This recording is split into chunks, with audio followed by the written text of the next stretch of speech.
मी ward मध्ये पण सांगून आले ना.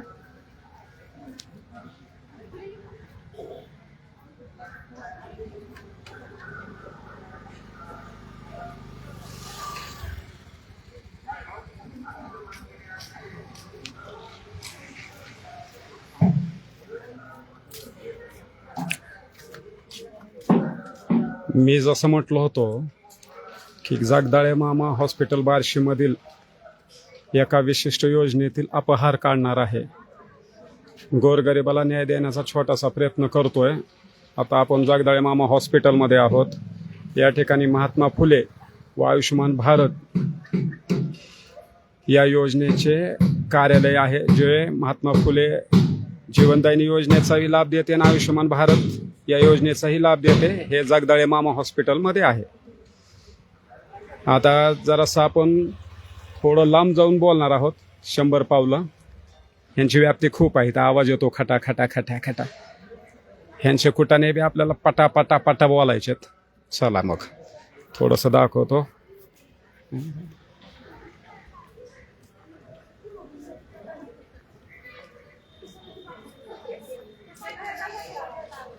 बघा, दमछक होते चालताना, व्यायाम होतोय. तसा मी दररोजच करतोय. आपण कष्टाचं खातोय आणि या ठिकाणी खाणारे गोरगरिबांच्या कष्टाचे पैसे हाणतात. गोरगरीब रुग्णांच्या अडचणीचा गैरफायदा घेऊन हे हॉस्पिटल सध्या कसाईखाना झालाय. काय झालाय? कसाईखाना. किती बी बोला, ह्यांच्यावर काही फरक पडत नाही असं म्हणतात, पण फरक तर पडणारच. तुम्हाला आणखीन एक गोष्ट सांगतो. आता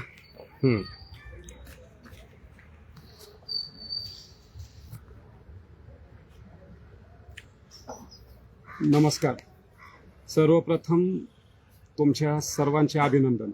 पाहिला तुम्ही म्हणाल अभिनंदन कशामुळे? अहो, एक घोटाळेबाज डॉक्टर रामचंद्र जगताप, वैद्यकीय अधिकारी, जगदाळे मामा हॉस्पिटल बार्शी, आपल्या पाठपुराव्यामुळे त्यांची हकालपट्टी झाली बरं का. एक पापी कमी झाला. असं वात्रट बोलू नये, पण रात्रंदिवस कष्ट करून, घाम गाळून, जेव्हा एखाद्या व्यक्तीचा रुग्ण आजारी पडणं, मोठे आजार होणं हे तुमच्या हातात नाही, माझ्या हातात नाही, कुणाच्याही हातात नाही. इथं दत्त महाराज आहे, त्यांचंही मंदिर आहे. परमेश्वरानं सद्बुद्धी दिली असेल मला. थोडासा खारीचा वाटा घेतोय, प्रयत्न करतोय गोरगरीब लोकांना न्याय मिळण्याचा. आता तिथून इथं यायचं मगाच म्हटलं, त्याचं कारण आहे की तिथं जरा काम चालू आहे. खॅट खॅट खॅट आवाज येतोय. मग तुम्हाला ऐकू आलं नसतं की मी काय बोलणार आहे. आपल्या सततच्या पाठपुराव्यामुळे डॉक्टर रामचंद्र जगताप यांनी राजीनामा दिला का घेतला हे आपल्याला माहिती नाही. का आणखीन मोठे घोटाळे होतील आणि आपल्यावर गुन्हा दाखल होईल असं जगतापला वाटले असेल, आणि त्या भीतीनं त्यानं कल्टी मारली, राजीनामा देऊन रिकामा झाला. पण रिकामा मी होऊ देणार नाही. गोरगरिबांच्या कष्टाचे पैसे हाणलेले आहेत, घोटाळा केलेला आहे, भ्रष्टाचार केलेला आहे. पाप तर फेडावे लागतील, आणि ह्या पापामध्ये ते एकटे सहभागी नाहीत. बहुत सारी मंडळी आहे. या हॉस्पिटलची जी बॉडी आहे, अध्यक्ष, उपाध्यक्ष, सचिव, खजिनदार, सदस्य, सेक्रेटरी, त्या अंतर्गत वेगवेगळे व्यक्तिमत्व, प्रचंड मोठी. आता जास्त सस्पेन्स न ठेवता मी तुम्हाला दुसऱ्या भागात म्हटलं होतं की डॉक्टर जगदाळे मामा हॉस्पिटल या मधील आणखी एक अपहार, घोटाळा, भ्रष्टाचार, गोरगरिबाचं रक्त श्वसणारे, गोरगरिबाच्या मजबुरीचा गैरफायदा घेऊन त्यांच्याकडून सक्तीने पैसे उकळणारे दरोडेखोर, भ्रष्टाचारी या काही बॉडीमधील लोक आहेत. आता नेमका घोटाळा काय? आता त्या घोटाळ्यावर बोलू.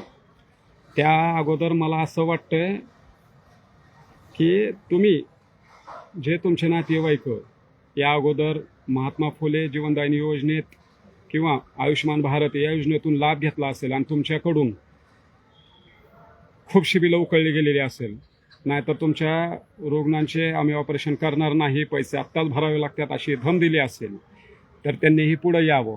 का हा लढा वैयक्तिक अजय पवारचा नाही, हे माझा लढा नाही, हा लढा तुमचा आहे, तुमच्या हक्काचा आहे. तुम्ही सगळ्यांनीच एकत्र येऊन तक्रारी केल्या आणि माझ्यासोबत उभं राहिलं आणि न्याय मागण्यासाठी प्रयत्न केले तरच ह्या लढ्याला यश येणार आहे. आणि बाकीचे जे गोरगरीब आहे यांच्या हातून ती वाचतील.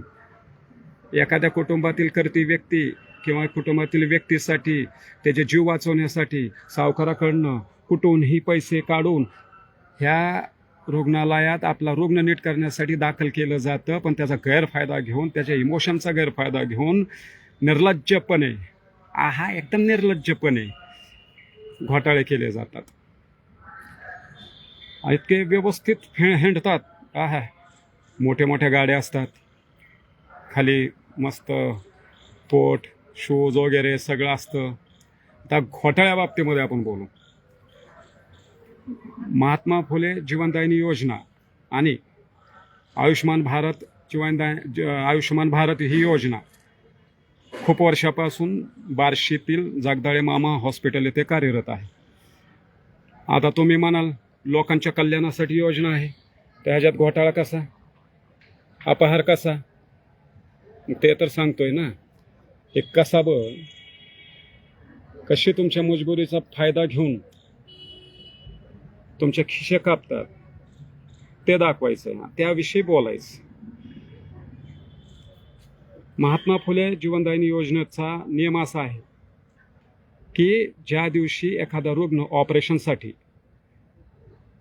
म्हणजे शस्त्रक्रियेसाठी जगदाळे मामा हॉस्पिटलमध्ये ॲडमिट केला जातो, त्या दिवशी जर एखाद्या रुग्णाने, नीट लक्षात घ्या, एखादा रुग्ण शस्त्रक्रियेसाठी ऑपरेशनसाठी जर जगदाळे मामा हॉस्पिटलमध्ये दाखल झाला तर पहिल्या दिवशी रुग्णांच्या नातेवाईकाच्या मागे पळापळ असते. परंतु जेव्हा त्या रुग्णाचे नातेवाईक संबंधित डॉक्टरांना विचारतात, त्यांच्या रोगाचं निदान होतं, तेव्हा ते शस्त्रक्रिया म्हणजे ऑपरेशन करणं महत्त्वाचं आहे जेव्हा असं डॉक्टर सांगतात, त्या टायमिंगला रुग्णाचे नातेवाईक महात्मा फुले जीवनदायिनी योजनेत रजिस्ट्रेशन करतात. समजा एक दिवस नाही केलं, दुसऱ्या दिवशी करतील किंवा तिसऱ्या दिवशी करतील, पण रजिस्ट्रेशन केलं, ठीक आहे. आता नातेवाईकांना असं फील होतं, चांगलं वाटतं की आता आपल्या रुग्णाचे लाखो रुपयाची, 5 लाखाच्या आतली जी सर्जरी असेल ते शासनाकडून फुकट होणार आणि ह्या हॉस्पिटलमध्ये होणार. मेक खरी येथेच आहे.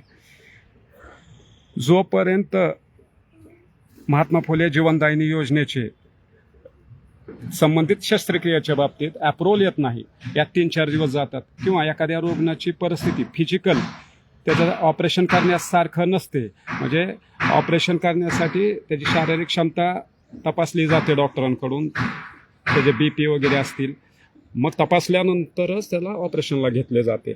पण 5-6 दिवस यामध्ये जातात. तर 5-6 दिवस ह्याच्यामध्ये गेल्यानंतर त्या 5-6 दिवसाचे जगदाळे मामा हॉस्पिटल जे बिल आहे आणि रुग्णासाठी आवश्यक असणाऱ्या जी टॅबलेट आहे, गोळ्या असतील, स्लाईन असतील, ICU मधील चार्जेस असतील, ते सर्व बिलात ॲड करून 60-70 हजार रुपये रुग्णाच्या नातेवाईकाकडून घेतले जातात. सरळ म्हटलं जातं, तुम्ही जर बिल भरलं नाही तर तुमच्या रुग्णाची शस्त्रक्रिया होणार नाही. माणूस भीतो, कारण त्याचा पेशंट, त्याचं काळीज त्या हॉस्पिटलच्या ICU मध्ये ॲडमिट असतं. त्याची इच्छा असते की माझा रुग्ण, माझा नवरा, माझा भाऊ, माझा वडील, माझी आई हे व्यवस्थित होऊन घरी यावे, आपल्या नजरेसमोर राहावे. साहजिक आहे, असं वाटणारच, तुम्हाला वाटेल, मला वाटेल, आपण माणसं आहोत. पण हे नेमकी जनावरं चांगली, गेंड्याच्या कातडीसाठी सारखी हलकट व्यक्ती म्हणजे ह्या हॉस्पिटलचं मॅनेजमेंट. मग म्हटलं की जागदाळे मामा हॉस्पिटलमध्ये अपहार कसा होतो याबद्दल मी तुम्हाला बोललो की ज्या दिवशी रजिस्ट्रेशन होते महात्मा फुले जीवनदायिनी योजनेचे त्या दिवसापासूनचे पॅकेज त्या रुग्णाच्या शस्त्रक्रियेसाठी औषध गोळ्या, जेवण, नातेवाईकांचं सुद्धा जेवण आणि ऑपरेशन झाल्यानंतर 4-5 दिवस जर डॉक्टरांना वाटत असेल की हा पेशंट इथं ICUमध्येच राहिले पाहिजे त्याच्यासुद्धा खर्च शासन स्वतः जागदाळे मामा हॉस्पिटलच्या अकाउंटवर पैसे देते, त्याचं बिल देते. मग आता घोटाळा कुठं?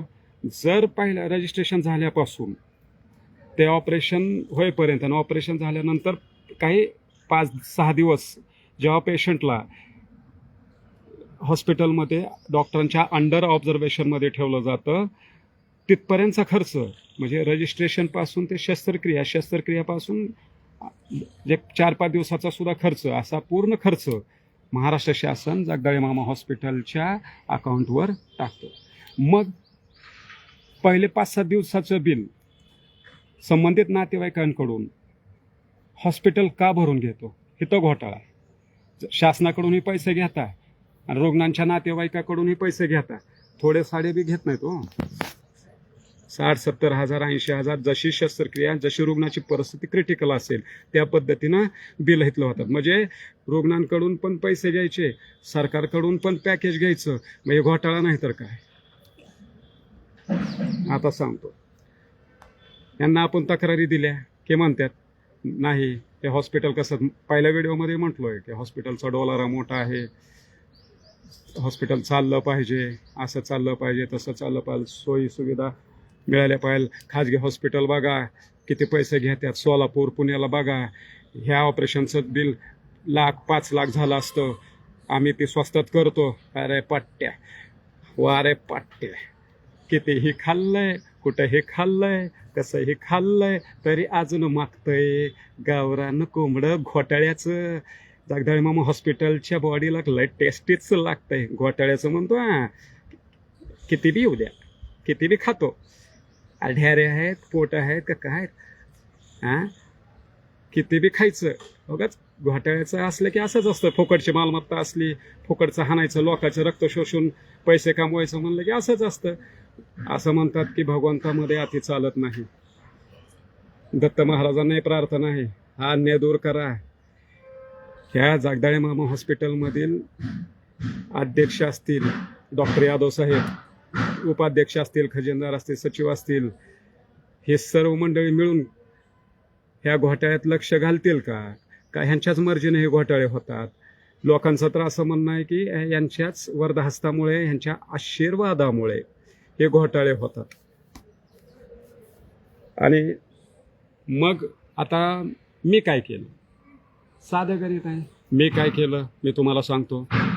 मी एक तक्रार केली जागदाळे मामा हॉस्पिटल बार्शी यांच्या विरोधात. तर तक्रारीचं स्वरूप सांगतो की तक्रार काय म्हणून केली. काल सिव्हिल सर्जन यांना मी तक्रार दिली, कलेक्टर साहेबांना दिली. तक्रार अशी आहे, महात्मा फुले जीवनदायिनी योजनेत अपहार करणाऱ्या व रुग्णाची फसवणूक करणाऱ्या जागदाळे मामा हॉस्पिटल मधील महात्मा फुले जीवनदायिनी योजनेची व आयुष्मान भारत या योजनेतील रुग्णांची संख्या तपासावी, यांची चौकशी करावी आणि त्यांच्यावर गुन्हे दाखल व्हावे. आता आपली यामागची आता चौकशी होणार. आता हे चौकशीचे आदेश देण्याचे अधिकार कोणाला आहे? सोलापूर जिल्हा सिव्हिल सर्जन साहेब. आता चौकशी कशी करणार की महात्मा फुले योजना ज्या दिवसापासून जागदाळे मामा हॉस्पिटल बार्शी या ठिकाणी कार्यरत झाली त्या दिवसापासून आत्तापर्यंत एकूण रुग्णाची संख्या तपासावी आणि त्या रुग्णांना शासनाने शस्त्रक्रियेसाठी जे पैसे दिलेत जागदाळे मामा हॉस्पिटलच्या अकाउंटवर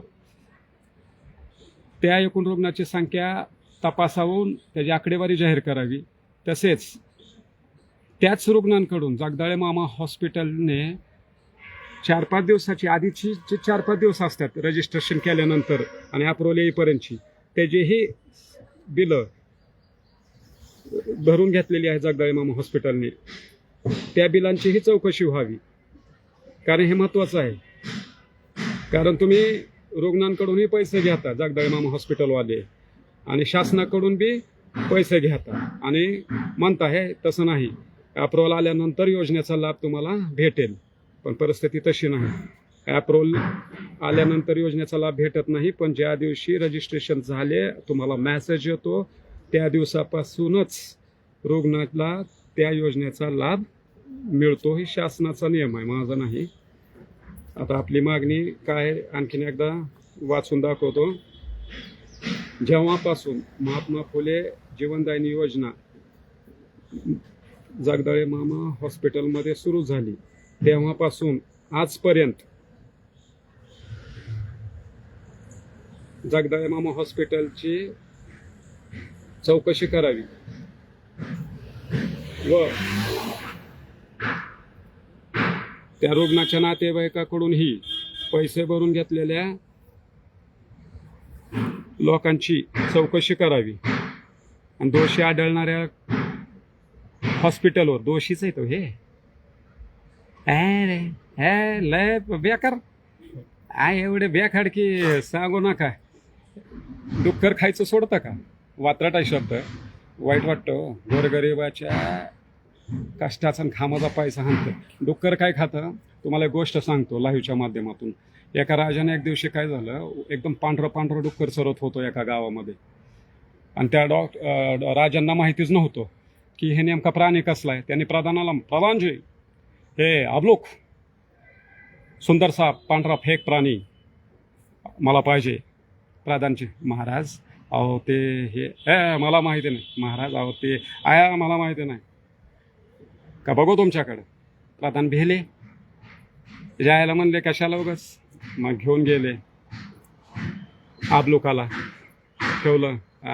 राजे खुशके. राजे म्हणले वा वा वा प्रधानजी काय दिसतं ब्युटिफुल हे 4 पायाचा जनावर. सगळे आवक झाली. 4 पायाचा जनावर ब्युटिफुल दिसतो. प्रधानजी म्हणले दिसतं का नाही? राजे म्हणले प्रधानजीला. प्रधानजी म्हणले होय महाराज. त्याला बासुंदी चारली, त्याला जे आपण आहार करतो ते खाल्लं, फळ भाज्या, पण ते आबलूक आहे ते खातच नव्हतं. 2-4 दिवस प्रयत्न चालू होते, हे पाच ते पाच, चपटे सोडून. चपटे जगदाळे मामा हॉस्पिटलच्या घोटाळेबाजांना लागत असेल म्हणतोय मी, पाहिलं नाही पण असेल. मग त्यांचा विषय आहे. मग त्यांना दिलं, मग ते आबलूक काहीच खाई नाही. मग काय केलं, मग प्रधानजींनी म्हटलं महाराज ते आबलूक नाही डुक्कर आहे, त्याला रिकामं सोडा. आणि ते जाऊन शौचा खाऊ लागलं. गुण बघा, ते जाऊन शौचालय खाऊ लागलं. तेव्हा ते साहेब राजे नाकाला हात, काय घाण खाता, इतका देख नसून. तशीच परिस्थिती हॉस्पिटलमधल्या पांढऱ्या कोटातील स्वतःला नामवंत प्रतिष्ठावंत जनकल्याणी समजणाऱ्या जगदाळे मामा हॉस्पिटलमधील लोकांची परिस्थिती आहे. शेवट किती हे ह्यांना गोंजारा. भगवंतानं त्यांना इतकं दिलंय, 7 पिढ्यापासून खातील जगदाळे मामाच्या जीवावर, तरीसुद्धा ह्यांची खाण्याची प्रवृत्ती संपत नाही त्या अबलोकासारखी. मग पण भगवंत आहे, परमेश्वर आहे, न्याय देईल. मी छोटासा कार्यकर्ता आहे, मी प्रयत्न करतोय की तात्काळ महात्मा फुले जीवनदायिनी योजना, आयुष्यमान भारत योजना याच्यात असलेला अपहार जगदाळे मामा हॉस्पिटलमधील तातडीने चौकशी करून संबंधित दोषी आढळणाऱ्या हॉस्पिटल मॅनेजमेंटवर गुन्हे दाखल करावे. आणि ज्या रुग्णांचे पैसे जेव्हापासून महात्मा फुले जीवनदायिनी योजना जगदाळे मामा हॉस्पिटलमध्ये सुरू झाली तेव्हापासूनचे लोकांचे लुबाडलेले पैसे सुद्धा त्या रुग्णाच्या नातेवाईकाला परत करावे. आता तुम्हाला एक थोडंसं ट्रायल दाखवतो.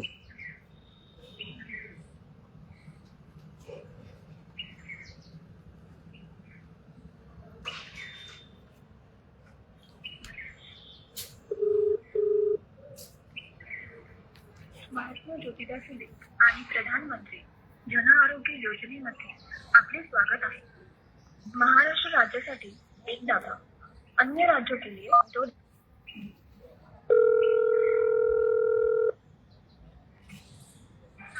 हॅलो, वंदे मातरम. मी महात्मा ज्योतिराव फुले जन आरोग्य योजनेमधनं जान्हवी बोलते. मी आपली कशा प्रकारे मदत करू शकते? नमस्कार मॅडम, मी पवार बोलतोय. हा. मला एक विचारायचं होतं. आमचा एक नातेवाईक आजारी होता, तर ज्या दिवसापासून एखाद्या ऑपरेशनसाठी रजिस्ट्रेशन केले जाते तेव्हापासूनच शासनाचं पॅकेज मिळतं ना आम्हाला? तुम्ही डॉक्टरांना भेटले नाही का सर? ते पैसे मागत होते म्हणून तुम्हाला फोन लावला मॅडम मी. अच्छा, म्हणजे ट्रीटमेंट द्यायच्या आधीच ते तुमच्याकडे मागत होते का हा, पैसे? आता एखाद्या ऑपरेशनसाठी जर मी रजिस्ट्रेशन केलं, समजा 1 तारखेला केलं हा आणि तिथनं 5-6 दिवसानंतर अप्रुव्हल आलं एखाद्या ऑपरेशनचं, शस्त्रक्रियेचं, मग मला महात्मा फुले जीवनदायिनी योजनेचा लाभ ज्या दिवसापासून मी रजिस्ट्रेशन केलंय त्या दिवसापासूनच मिळायला हवाय ना मॅडम? हॅलो, तुमचं नाव काय सर? पवार बोलतोय मॅडम. आत्ताच सांगितलं. तुम्हाला माहिती आहे ना, तुम्हाला त्या टेबलवर आहात ना तुम्ही? सर, तुमचा जिल्हा कुठला आहे? सोलापूर आहे. कोल्हापूर की सोलापूर म्हणाले? सोलापूर SOLAPUR. हा. 2 मिनिटं होल्ड करता सर? हो, तुम्हाला ज्याला माहिती आहे त्याला फोन द्या मॅडम. असं केल्यानंतर रुग्णांचा प्रॉब्लेम क्रिएट होतील रुग्णांसाठी. हा 1 मिनिट सर. हो सर. मॅडम द्या, एखाद्याला जाणकाराला द्या. थोडंसं होल्ड करू. ह्या बी नव्या दिसतात. चालू आहे, बघू.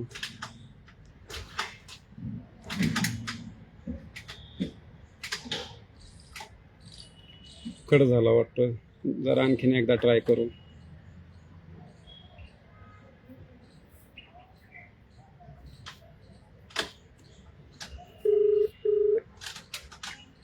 महात्मा ज्योतिराव फुले आणि प्रधानमंत्री जन आरोग्य योजनेमध्ये आपले स्वागत आहे. महाराष्ट्र राज्यासाठी एक दाबा, अन्य राज्यातील दाबलं महाराष्ट्र राज्यात. आपण इथंच आहेत ना, तर तुम्हाला सांगायची गरज. जन आरोग्य योजना आयुष्यमान भारत प्रधानमंत्री जन आरोग्य योजनेमध्ये आपलं स्वागत आहे. मी आपले कशा प्रकारे मदत करू शकते? मॅडम, मी पवार बोलतोय. बोला ना सर, काय माहिती हवी आपल्याला? मला माहिती अशी हवी की एखाद्या रुग्ण शस्त्रक्रियेसाठी हॉस्पिटलमध्ये जर दाखल झाला आणि त्याचे रजिस्ट्रेशन ज्या दिवसापासून हॉस्पिटलमध्ये केलंय, समजा उदाहरणार्थ 1 तारखेला तो ऍडमिट झाला आणि त्याचं अप्रुव्हल येण्यासाठी किंवा त्याची काही नाजूक परिस्थिती असेल फिजिकली, तर 5-6 दिवसांनी ऑपरेशन केलं, तर त्याला मिळणारा लाभ हा जेव्हा रजिस्ट्रेशन केलं तेव्हापासूनच मिळणार ना? जेव्हा रजिस्टर केलं तेव्हा काय? 1 मिनिट. जरा 1 मिनिट. काय म्हटले मॅडम? रजिस्टर करणं तेव्हा मिळणार, पण कसं आहे, डिपेंड आहे पॅकेज वरती ना सर. नाही, असू द्या ना, मी ते म्हणत नाही सर मॅडम. पण हॉस्पिटलमध्ये काही ऍडमिट पासून डिस्चार्ज पर्यंत खर्च होतो, तर काही हॉस्पिटलमध्ये रजिस्ट्रेशन पासून डिस्चार्ज पर्यंत खर्च होतो. हो. त्याचा डिपेंड आहे. आता प्रोसिजर चेंज झाले आहे, तर ते तुम्हाला हॉस्पिटल विचारायचं आहे सर, की तुमचं कधीपासून लागू झालंय ते. नाव काय आपलं? मी पवार आहे. मला सांगा, जिल्हा सोलापूर. मला एक सांगा, रजिस्ट्रेशन केल्यापासूनच पॅकेजवर अवलंबून आहे ना? पण नाही सांगते तसं. मी काय बोलली हा, सर, हा. आता प्रोसिजर चेंज झाले आहेत, त्या हा. तुम्ही हॉस्पिटलमध्ये आरोग्य मित्रांना विचारा, ते तुम्हाला सांगतील. ठीक आहे. मी पहिलं कसं व्हायचं हा. सर, पहिलं व्हायचं रजिस्टर पासून डिस्चार्ज पर्यंत खर्च होत होता. आता सध्या चेंज झाले आहेत, काही चेंजेस आलेत प्रोसिजर मध्ये ना, तर ते हॉस्पिटलला विचारा की तुमचं कधी रजिस्टर झालं आहे किंवा कधी केस पाठवली आहे सर. बरं. आणि जेव्हा पाठवणार नसतं तेव्हापासून तुमची जी प्रोसिजर आहे ती करतो. बरं. मग रुग्णांना त्याच ऑपरेशनसाठी पैसे द्यावे लागतील का? हॅलो, पण आता तुमचं अप्रूव्ह आलंय का ऑलरेडी? अप्रुव्हल आल्यानंतरच मग आम्हाला पैसे द्यावे लागेल का? हॉस्पिटलला बिल द्यावं लागेल का? अप्रूव्ह आल्यावर तुम्हाला पैशाची गरज नाहीये, पण ठीक. पैशाची मागणी होत असेल तर मग हॉस्पिटलला गेल्यानंतर कॉल करा, बोलून बघते सर. ठीक आहे. धन्यवाद मॅडम. ठीक आहे. तर पाहिलं, त्यांना बी काही गोष्टी माहिती नाहीत. काल मी सिव्हिल सर्जन मॅडमला फोन केला होता की असं आहे, तर मी पाठपुरावा करणार आहे, लवकरच उपोषण करणार आहे. तर आज पुरतं इथंच थांबू आपण.